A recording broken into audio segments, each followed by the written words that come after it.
ইন্না সাদকাতা সিররে তুতফিউ গাযাবার রাব্বি, নিশ্চয় গোপন দান আল্লাহর রাগকে মিটিয়ে দেয়। ক্ষমতা। গোপনে দান করলেন, এসে বললেন জামিয়া সালাফে তেঘরা বিরল দিনাজপুরের প্রধান শিক্ষক বা কোনো একজন দায়িত্বশীলকে যে আমি 2 লাখ টাকা দিয়ে গেলাম, মসজিদে কাজে লাগাবেন, কোনো কথা নেই।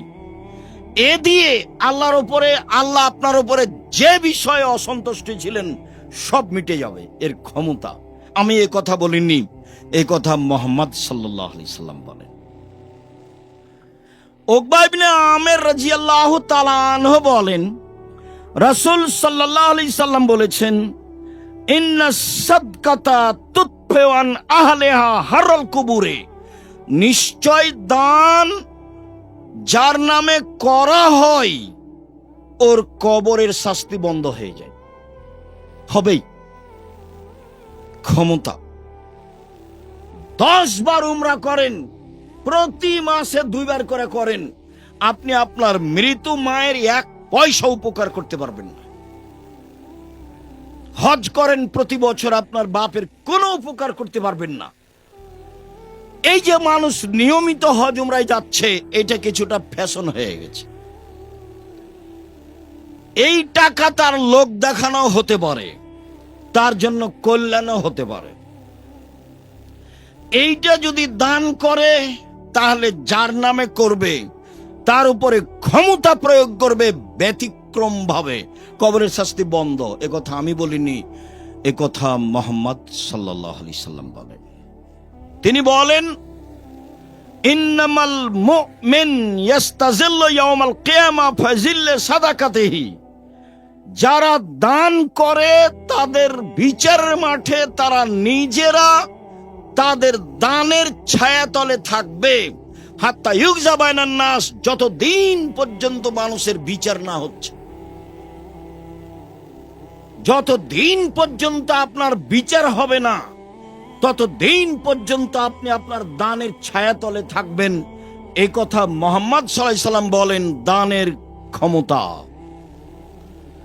আবু হুরায়রা রাদিয়াল্লাহু তাআলা আনহু বলেন, রাসূল সাল্লাল্লাহু আলাইহি সাল্লাম বলেছেন, 7 শ্রেণীর মানুষ বিচারের মাঠে বিশেষ ছায়াতলে থাকবে। তার 1 শ্রেণীর মানুষ, রাজুলুন তাসাদ্দাকা বিসাদাকাতিন ফাহা হাত্তা লা তালামু শিমালুহু মা তুনফিকু ইয়ামিনুহু, এমন ভাবে গোপনে দান করলো যে বাম হাত জানতে পারলো না ডান হাত কি দান করলো, মানে বলা বলি করলো না। তখন বিচারের মাঠেও এই দানের নিচে থাকতে পাবে, ছায়া হিসাবে থাকবে এই দান। হাদিস বুখারী মুসলিম। এইভাবে রাসূল সাল্লাল্লাহু আলাইহি সাল্লাম বলেন। সম্মানিত দিনী ভাই বোন,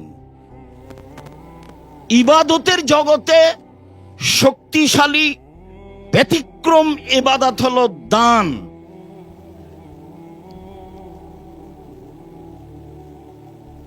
আদি ইবনে হাতেম রাদিয়াল্লাহু তাআলা আনহু বলেন, রাসূল সাল্লাল্লাহু আলাইহি ওয়াসাল্লাম বলেছেন, মা মিনকুম মিন আহাদিন ইল্লা সায়ুকাল্লিমুহু আল্লাহু তাআলা ইয়াওমাল কিয়ামা লাইসা বাইনাহু ওয়া বাইনাহু তারজুমান ওয়ালা হাজবুন ইয়াহজবুহু।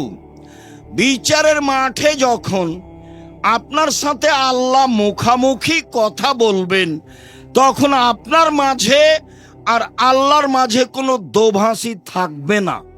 আপনি যা বলবেন আল্লাহ তা বুঝবেন, আল্লাহ যা বলবেন আপনি তা বুঝবেন। কোনো অন্তরাল থাকবে না, কোনো অন্তরাল নেই, একেবারে সামনাসামনি। ফায়ানজুরু আইমানা মিনহু, তখন আপনি সে ব্যক্তি তার ডান দিকে লক্ষ্য করবেন। ফায়ারা মা কাদ্দামা মিন আমালিহি, তার জীবনের সব কর্ম দেখতে পাবে ডান দিকে। জুয়ার চুরি করিয়েন না, রাহাজানি করিয়েন না, দলীয় দাপট দেখিয়ে ক্ষমতা দেখিয়ে মানুষের অর্থ সম্পদ লুটিয়েন না, চাঁদাবাজি করিয়েন না, ভিক্ষা করে খান। চাঁদাবাজি করো কেন বেটা? জাতির জন্য বোঝা হয়ে গেলে কেন? মানুষের টাকা মেরে খাও কেন? জাতির জন্য বোঝা হয়ে গেলে কেন? জাতি কেন তোমাকে ঘৃণা করে, তোমাকে দেখলে থুতু ফেলে? কাপুরুষ, কাপুরুষের সন্তান কাপুরুষ জাতির জন্য বোঝা হলে কেন? চাঁদাবাজি করো কেন বেটা? ভিক্ষে করে খাও। ভিক্ষে করে খাবা কেন? দিনমজুরি করে খাও। দিনমজুরি করে খাবা কেন? ব্যবসা করে খাও। চকলেটের ব্যবসা করো, বাদাম বিক্রির ব্যবসা করো, সারাদিনে 300 টাকা ইনকাম হবে। চাঁদাবাজি করো কেন? জুয়াচুরি করো কেন? দাগাবাজি করো কেন? মানুষের ক্ষতি করো কেন? মানুষকে জেল হাজতে দাও কেন? মানুষকে অপমান করা কেন? মানুষকে ক্ষমতা দেখাও কেন? দলীয় দাপট দেখাও কেন? কেন বলো? কাপুরুষের সন্তান কাপুরুষ কেন বলবা তুমি? যে ওরা খেয়েছে 16 বছর, আমরা খাবো না এখন? এ কথা বলো কেন? শরম হয় না তোমার? লজ্জা হয় না তোমার? হায়া হয় না তোমার? জাতির জন্য বোঝা তুমি। কি করতে পারো তুমি জাতির? কি করতে পারো? কি করতে পারো তুমি জাতির? জাতির ক্ষতি করতে পারো? তোমার বাপ ভালো মানুষ নয়, তোমার মা ভালো মানুষ নয়, নাহলে তোমার অবস্থা এমন কেন? তোমার জন্য তোমার বাপ মা একটু কল্যাণ চায় না কেন? তুমি জাতির কাছে বোঝা কেন? কে বলেছে তুমি ভালো? তোমার বাপ মা শুধু প্রশংসা করে যে আমার ছেলে গোল্ডেন পেয়েছে, আমার ছেলে অমুক, তোমার ছেলে, আমার ছেলে তমুক, আমার ছেলে বড় ডাক্তার। তুমি তো বড় ডাক্তার, এই কথা আমি বুঝলাম। ওই কোম্পানির ওষুধ লিখো তুমি, যে কোম্পানি তোমাকে টাকা দিয়েছে। আমি তো বলিনি তোমাকে বড় ডাক্তার, কোনোদিন আমি বলিনি। আমি তা বলবো কেন? তুমি বড় ইঞ্জিনিয়ার, তুমি যে চোর। ব্যতিক্রম নেই এ কথা আমি বলি না, ব্যতিক্রম ভিন্ন জিনিস। স্বাভাবিক চরিত্র তোমার। দান খায়রাত করে বাঁচার চেষ্টা করো। শুনুন, রাসূল সাল্লাল্লাহু আলাইহি সাল্লাম বললেন, তখন বাম দিকে লক্ষ্য করবে, পুরো কর্ম দেখতে পাবে যা করেছে। এরপরে সামনের দিকে লক্ষ্য করবে, তখন দেখবে জাহান্নাম। আল্লাহ নবী বলছেন, এখন আল্লাহ রাসূল বলছেন, পৃথিবীর মানুষ শোনো, ফাত্তাকুন নারা ওয়ালাউ বিশিক্কি তামারাতিন। খেজুরের মূল অংশের নিচে বীজের উপরে যে সাদা ছিলকা থাকে, সাদা ছিলকার সমপরিমাণ হলেও দান করে জাহান্নাম থেকে বাঁচো। পৃথিবীর মানুষ অল্প থেকে অল্প হলেও দান করে জাহান্নাম থেকে বাঁচো। পৃথিবীর মানুষ অল্প থেকে অল্প হলেও দান করে তোমরা জাহান্নাম থেকে বাঁচো। জাহান্নাম থেকে বাঁচার একটাই পথ, সেটা হলো দান। সরাসরি জান্নাত কেনার একটাই পথ, সেটা হলো দান। রাসূল সাল্লাল্লাহু আলাইহি সাল্লাম বলেন, ইয়া মাশারান নিসা তাসাদ্দাকনা ফাইন্নী উরিতুকুন্না আকসারা আহলিন নারে। মহিলারা শোনো, আমি তোমাদের অধিকাংশই দেখি জাহান্নামে। জাহান্নাম বলতে নারী আর নারী, জাহান্নাম বলতে নারী আর নারী, জাহান্নাম বলতে মহিলা আর মহিলা। পৃথিবীর মহিলারা শোনো, তোমরা দান করে জাহান্নাম থেকে বাঁচো। পৃথিবীর মহিলারা শোনো, তোমরা দান করে জাহান্নাম থেকে বাঁচো। এরকম পরিস্থিতিতে আল্লাহর নবী বলেননি তোমরা হজ করে জাহান্নাম থেকে বাঁচো। এরকম পরিস্থিতিতে আল্লাহ নবী বলেননি তোমরা রাতে তাহাজ্জুদ পড়ে জাহান্নাম থেকে বাঁচো। এরকম পরিস্থিতি আল্লাহ রাসূল বলেননি যে তোমরা সিয়াম রোজা থেকে জাহান্নাম থেকে বাঁচো। তিনি এরকম পরিস্থিতিতে বলেছেন, পৃথিবীর মহিলারা তোমরা দান করে জাহান্নাম থেকে বাঁচো। পৃথিবীর মানুষ তোমরা সামান্য থেকে সামান্য, কম থেকে কম, অল্প থেকে অল্প হলেও দান করে জাহান্নাম থেকে বাঁচো। এই কথা মুহাম্মদ সাল্লাল্লাহু আলাইহি সাল্লাম বলেন। সম্মানিত দিনী ভাই বোন, আব্দুল্লাহ ইবনে মাসউদের স্ত্রী যায়েনাব তিনি বলছেন, আল্লাহ নবী বললেন, শোনো মহিলারা, তোমরা জাহান্নাম থেকে বাঁচাও, তোমরা জাহান্নাম থেকে বাঁচো। ওয়াইন মিন হুলিয়ে কন্যা, গায়ের গয়না দান করে হলেও। যদি টাকা নাই থাকে, পরিবেশ পরিস্থিতি যদি অনুকূলে না হয়, তাহলে কানে যে দুল আছে, গলায় যে মালা আছে, হাতে যে আংটি আছে, গায়ে যা কিছু গয়না আছে, সব দান করে দে, তোমরা জাহান্নাম থেকে বাঁচো। এই কথা মুহাম্মদ সাল্লাল্লাহু আলাইহি সাল্লাম বলেন। সম্মানিত দিনী ভাই বোন, আয়েশা রাদিয়াল্লাহু তাআলা আনহা বলেন, ইন্না ইমরাআতান কালাত, একজন মহিলা বলল, আল্লাহর নবী, ইন্না উম্মি মাতাত, ইন্না উম্মি মাতাত ওয়ালা তুসি, আমার আম্মা মারা গেছেন, টাকা পয়সা ওসিয়ত কিছু করে যাননি। ও আজুন্নহা, আমি মনে করছি, লাউ তাকাল্লামাত তাসাদ্দাকাত, উনি কথা বলতে পারলে দান করতেন। আল্লাহর নবী, আমার আম্মা ইফতালাতাত নাফসহা, আমার আম্মা হঠাৎ মারা গেছেন, কোনো ওসিয়ত করেননি। আমি মনে করছি আমার মা কথা বলতে পারলে দান করতেন। আফালাহা আজরুন ইন তাসাদ্দাক্ত আনহা, আমি যদি আমার মায়ের পক্ষ থেকে দান করি তাহলে আমার মায়ের নেকি হবে কি? কালা নাম, আল্লাহ রসুল বলেন হ্যাঁ। বুখারী মুসলিম। কেন বলবেন যে আমার মায়ের নামে হজ করলে হবে কি, পাপ মিটবে? এভাবে বলবেন। আমার মা হঠাৎ মারা গেছেন, কোনো ওসিয়ত করে যাননি। আমি মনে করছি আমার মা কথা বলার সুযোগ পেলে দান করতেন। আমি যদি আমার মায়ের নামে দান করি তাহলে আমার মায়ের নেকি হবে কি? তার নাম, আল্লাহ রাসূল বলেন হ্যাঁ। শুনুন, আবু হুরায়রা রাদিয়াল্লাহু তাআলা আনহু বলেন, একজন লোক আল্লাহর নবীকে বলল, ইন্না আবি মাতা ওয়া তারাকা মালান ওয়ালাম ইউসি, আমার আব্বা মারা গেছেন, অর্থ সম্পদ ছেড়ে গেছেন, কোনো ওসিয়ত করেননি। ফাল ইউকাফিরু আনহু ইন তাসাদ্দাকতু আনহু, আমি যদি আমার বাপের নামে দান করি তাহলে আমার বাপের পাপ মিটে যাবে কি? এবার হুবাহু হাদিস মুসলিম।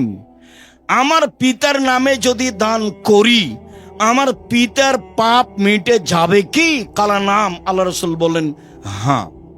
হাদিস মুসলিম। মানে ক্ষমতা।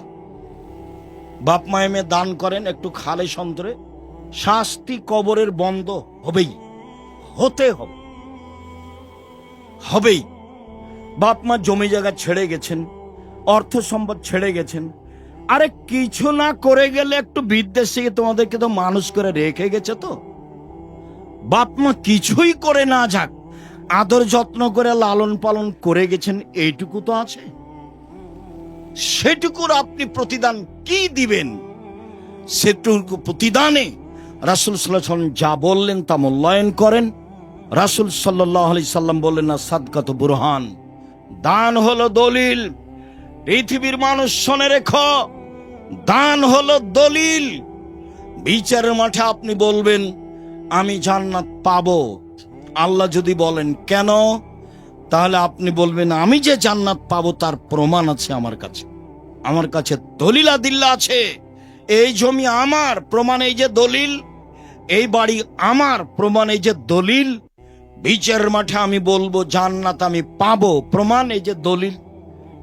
হজকে তিনি দলিল বলেননি, সালাতকে তিনি দলিল বলেননি, সিয়ামকে তিনি দলিল বলেননি, কোরআন তেলাওয়াতকে তিনি দলিল বলেননি, তাসবিহ তাহলিল জিকির আজকারকে তিনি দলিল বলেননি। তিনি বলছেন দানই হচ্ছে দলিল। হাদিস বুখারী মুসলিম। সম্মানিত দিনী ভাই বোন, অবশ্য আমি আপনাকে সঠিকটা বোঝানোর চেষ্টা করেছি যে দান হচ্ছে দলিল। পরকালে জাহান্নাম থেকে বাঁচার ব্যতিক্রম মাধ্যম হলো দান। বাপের পাপ মেটানোর, মায়ের পাপ মেটানোর মাধ্যম হলো দান। কবরের শাস্তি বন্ধ করে দেওয়ার মাধ্যম হলো দান। মহিলা মানুষ জাহান্নামে যাবে, এইটাই স্বাভাবিক। বেশিরভাগ নারী জাহান্নামে যাবে। তারা যদি নিজেদেরকে জাহান্নাম থেকে বাঁচাতে চায় তাহলে দান করতে হবে। শেষ পর্যন্ত রাসূল সাল্লাল্লাহু আলাইহি ওয়াসাল্লাম নিচে নামতে লাগলেন, নামতে নামতে বললেন, শোনো মহিলারা, তোমাদের কাছে টাকা পয়সা না থাকলে সাজগোজের জন্য যা রেখেছো তা দান করে দাও। কানে যা আছে, গলায় যা আছে, হাতে যা আছে, কোমরে বাহুতে যা আছে সব দিয়ে দাও। এ কথা আমি বলিনি, এ কথা মুহাম্মদ সাল্লাল্লাহু আলাইহি ওয়াসাল্লাম বলেছেন। আল্লাহ বলেছেন তোমরা আল্লাহকে ঋণ দাও, দান করো, আমি সেটা দিয়ে দেব। তোমরা দাও, আমি সেটা দিয়ে দেব। আল্লাহ দিয়ে দিবেন মানে আপনার অর্থ সম্পদ বেশি হবে। সম্মানিত দিনী ভাই বোন, আজকের খুতবার শেষ হাদিস এবং আপনার জন্য অতীব সতর্কবাণী, আপনার জন্য অতীব সতর্কবাণী। আবু হুরায়রা রাদিয়াল্লাহু তাআলা আনহু বলেন, রাসূল সাল্লাল্লাহু আলাইহি ওয়াসাল্লাম বলেছেন, মা মিন ইয়াউমিন ইসবুহু ফিল ইবাদ। প্রত্যেক দিন সকালে পুরুষ নারী সকাল করে, প্রত্যেক দিন সকালে পুরুষ নারী সকাল করে। মালাকানি আনজিলানে, তখন দুইজন ফেরেশতা আকাশ থেকে নেমে আসেন। প্রত্যেক দিন সকালে একই ঘটনা। সারা পৃথিবীতে যেখানে যখন সকাল, আমার 10 ঘন্টা আগে, কারো 10 ঘন্টা পরে, পৃথিবীতে যেখানে যখন সকাল, তখন দুইজন ফেরেশতা নেমে আসেন।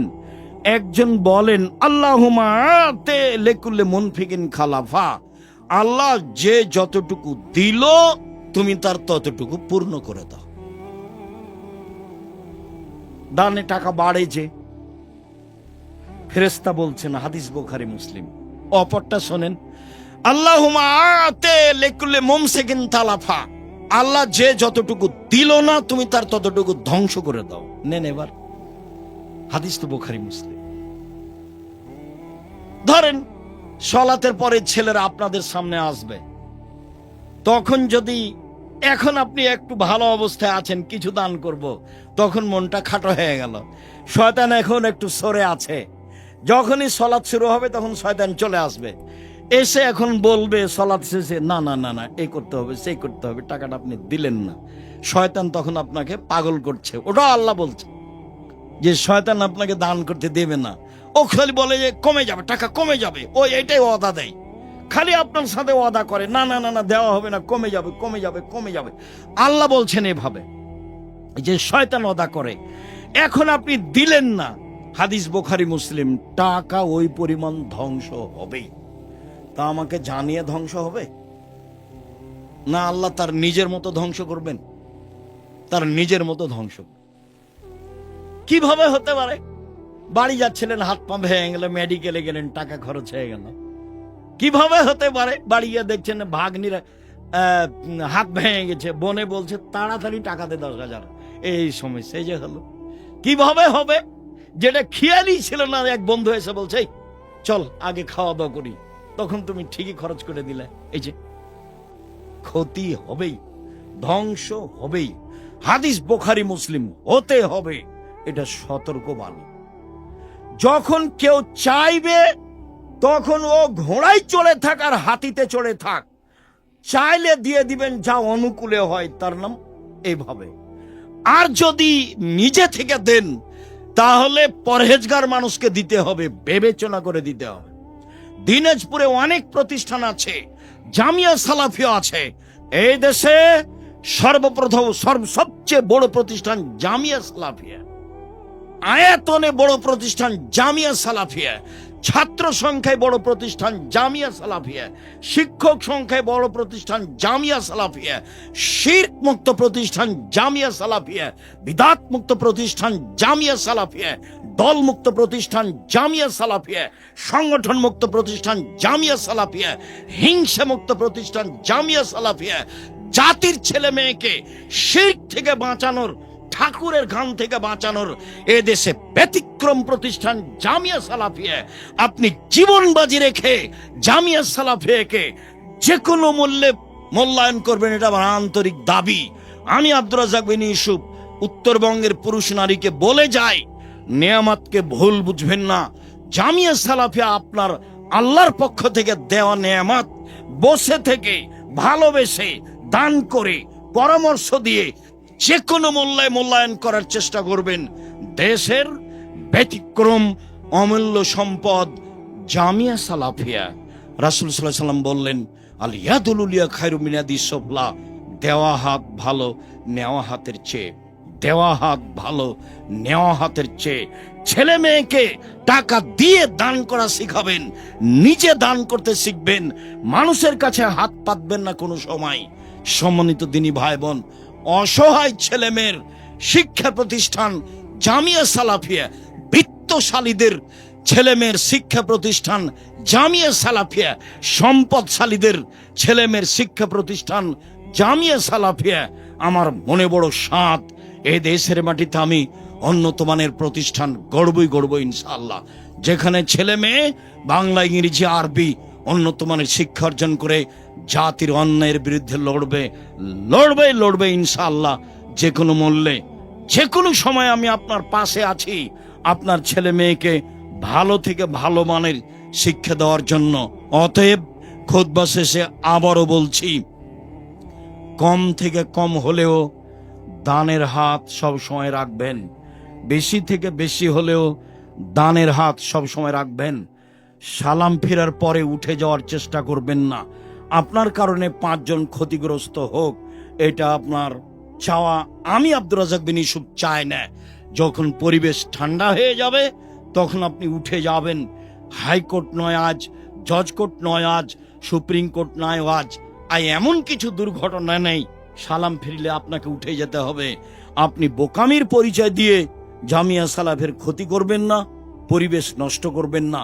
আমি আব্দুর রাজ্জাক বিন ইউসুফ আপনার দিনী ভাই, আমি আপনাকে দিনী ভাই মনে করি, আপনাকে আমি দিনী বোন মনে করি, আপনি আমার দিনী বোন, আপনার কাছের মানুষ আমি। অতএব আমার দিনী ভাই, দিনী বোনেরা জামিয়া সালাফের জন্য দোয়া করবেন, নিজের জন্য যেমন দোয়া করেন। জামিয়া সালাফের কল্যাণ কামনা করবেন, নিজের জন্য যেমন কল্যাণ কামনা করেন। জামিয়া সালাফিয়া শিরক মুক্ত, বেদাত মুক্ত প্রতিষ্ঠান, দল মুক্ত, হিংসা মুক্ত প্রতিষ্ঠান। একবারে খোলা হস্তে আল্লাহকে সন্তুষ্ট করার জন্য দান করবেন। আমি আব্দুর রাজ্জাক বিন ইউসুফ আপনাদের কাছে হয়ে আপনাদের জন্য আন্তরিকভাবে দোয়া করি। আল্লাহ আপনাদের ছেলে মেয়েকে হেফাজতে রাখুক, ভালো মানের শিক্ষা দেওয়ার ব্যবস্থা করুক। আমাদের যারা মারা গেছে আল্লাহ তুমি তাদের কবরের শাস্তি মাফ করো। আমরা যারা অসুস্থ তুমি তাদের আরোগ্য দান করো। আমরা যারা বেঁচে আছি তুমি তাদেরকে তোমার রাসূলের পদ্ধতি অনুযায়ী চলার তৌফিক দান করো।